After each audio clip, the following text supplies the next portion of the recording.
Channel buzzing spot. तो आज की वीडियो जो है हमारी बहुत स्पेशल होने वाली है क्योंकि आज हम घूमेंगे दिल्ली का हिस्टोरिक मॉन्यूमेंट रेड फोर्ट। जी हाँ, तो बने रहिए मेरे साथ वीडियो के एंड तक। और अगर आपने मेरे चैनल को अभी तक सब्सक्राइब नहीं करा है तो जल्दी से चैनल को सब्सक्राइब कर लीजिए ताकि मेरी आगे आने वाली वीडियोस की आपको नोटिफिकेशंस मिलती रहें। So let's start. दोस्तों, रेड फोर्ट में एंट्री के लिए आपको टिकट चाहिए होता है, तो इस वक्त हम अभी टिकट लेने जा रहे हैं और ये हमने टिकट ले लिया है। और अब ये जो आप देख रहे हैं ये रेड फोर्ट की वॉल है। दोस्तों, रेड फोर्ट या लाल किला पुरानी दिल्ली में सिचुएटेड है और इसे मुग़ल सम्राट शाहजहां ने बनवाया था जब उन्होंने अपनी राजधानी आगरा से दिल्ली में शिफ्ट करने का फैसला किया था। ये किला मुग़ल सम्राटों का निवास स्थान हुआ करता था और वो यहीं से ही शासन किया करते थे। दोस्तों, टिकट लेने के बाद हम सिक्योरिटी चेक के थ्रू होकर अंदर जाएंगे। ये गेट जो आप देख रहे हैं लाल किले का मेन गेट है, इसे लाहौरी गेट कहते हैं और इसी के थ्रू होकर लाल किले के अंदर जाया जाता है। लाहौरी गेट को पार करते ही हम मीना बाज़ार में एंटर करते हैं। तो आप यहाँ की चहल पहल देख सकते हैं। मुग़लों के समय में भी यहाँ पे खूब चहल पहल हुआ करती थी और मुग़ल टाइम में जो भी लेडीज़ होती थी उनके लिए यहाँ पे सारा सामान खरीदारी का सब मौजूद रहता था। और जब अंग्रेज़ भारत में आए तो वो सिल्क का सामान और ज्वेलरी वगैरह या जो भी हाउस होल्ड अदर चीज़ें होती थी वो सब इसी बाज़ार से ख़रीदा करते थे। पुराने समय में मीना बाज़ार को बाज़ार मुसक्क़फ़ या छत्ता बाज़ार कहा जाता था क्योंकि इस बाज़ार में आप देख सकते हैं छत भी है।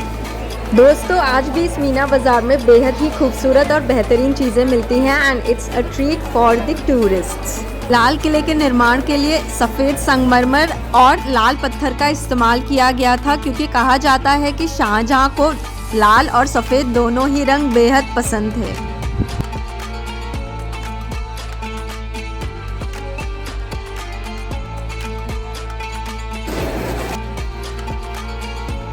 तो मीना बाज़ार के बाद अब हम जा रहे हैं नौबत खाना, दैट इज़ वेटिंग रूम की तरफ, और जिसे नक्कर खाना भी कहा जाता था पुराने समय में या म्यूज़िक रूम कहा जाता था क्योंकि यहीं से ही ढोल नगाड़े बजाकर जो भी इम्पोर्टेंट अनाउंसमेंट होते थे वो किए जाते थे। कुछ इतिहासकारों का ये भी मानना है कि 2 मुग़ल शासक जलंधर शाह और फारूक सियार का कत्ल इसी जगह पर किया गया था। तो नौबत खाना के बाद अब हम जा रहे हैं दीवाने आम की ओर।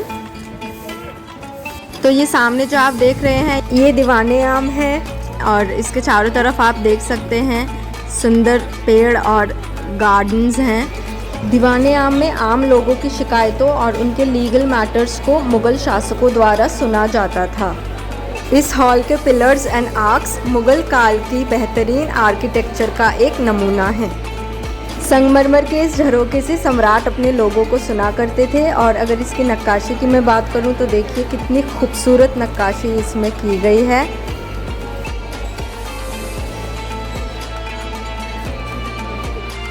और ये रहा दीवाने आम के पीछे का हिस्सा। तो दोस्तों, इसके बाद आता है दीवाने खास। तो हम दीवाने खास की तरफ अब जा रहे हैं और ये लेफ्ट हैंड साइड में जो आप बिल्डिंग देख रहे हैं ये दीवाने खास है।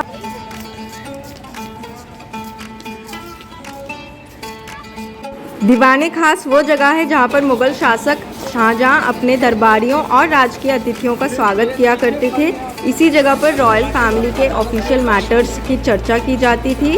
1857 की क्रांति के बाद यहाँ का सारा इंटीरियर तहस नहस कर दिया गया और सिंहासन, कालीन और जितनी भी अन्य चीज़ें यहाँ पर मौजूद थी वो उनको सबको लूट लिया गया अंग्रेज़ों के द्वारा।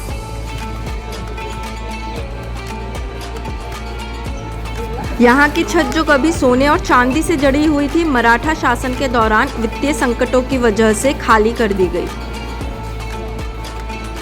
दीवाने खास के राइट हैंड साइड में हमें खास महल देखने को मिलता है जो कि शाहजहां और अन्य मुग़ल शासकों का प्राइवेट अपार्टमेंट होता था। हालांकि मैं इसमें अंदर नहीं जा पाई क्योंकि रेस्टोरेशन का काम यहाँ चल रहा था।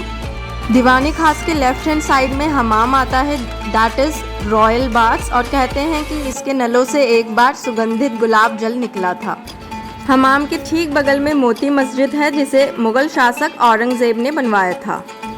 इसके बाद जब हम आगे जाते हैं तो हयात बख्श बाग आता है, जो कि लाल किले में स्थित जितने भी गार्डन्स हैं उनमें सबसे बड़ा गार्डन है।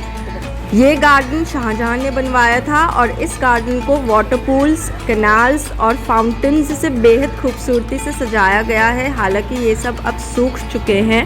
वैसे तो लाल किले का आर्किटेक्चर मोस्टली इस्लामिक आर्किटेक्चर है, मगर इस गार्डन को जब हम देखते हैं तो इसमें पर्शियन आर्किटेक्चर की झलक दिखाई देती है। इस गार्डन को भी मोस्टली ब्रिटिशर्स के द्वारा डिस्ट्रॉय कर दिया गया था। यहाँ अब केवल 3 स्ट्रक्चर्स बचे हैं, जिनमें से एक है ज़फ़र महल, जो कि आप इस वक्त देख रहे हैं। और ये महल जो है बहादुर शाह ज़फ़र ने बनवाया था। ये रेड सैंडस्टोन का बना है और ये महल पहले से मौजूद पानी की टंकी के बीचों बीच बनवाया गया था। इस महल में जाने के लिए पहले ब्रिज के थ्रू होकर जाते थे, जो कि 1857 की क्रांति के बाद माना जाता है नष्ट हो गया। ज़फ़र महल के पीछे की तरफ जो आप स्ट्रक्चर देख रहे हैं वो है भादो मंडप, और ज़फ़र महल के सामने की तरफ जो आपको दिखाई दे रहा है वो है सावन मंडप। ये दोनों ही मंडप दिखने में बिल्कुल एक जैसे हैं और मुग़लों के समय में इन्हें दियों और फूलों से सजाया जाता था। इतना ही नहीं, इन पर जब पानी गिरता था तो सुनहरे पर्दे का इल्यूजन क्रिएट होता था। दोस्तों, अमीर खुसरो ने अपनी एक कविता में कहा था कि अगर पृथ्वी पर कहीं जन्नत है तो वो सिर्फ यहाँ है और सिर्फ यहाँ है। इसके अलावा यहाँ पर 7 म्यूज़ियम्स हैं। इनमें से एक है आज़ादी के दीवाने म्यूज़ियम, जिस पे मैं अलग से वीडियो बनाऊंगी। दोस्तों, यहाँ पर मैं आपको एक बात बताना चाहूँगी कि अगर आपको रेड फोर्ट के म्यूज़ियम्स देखने हैं तो उसके लिए अलग से टिकट आपको लेनी होती है।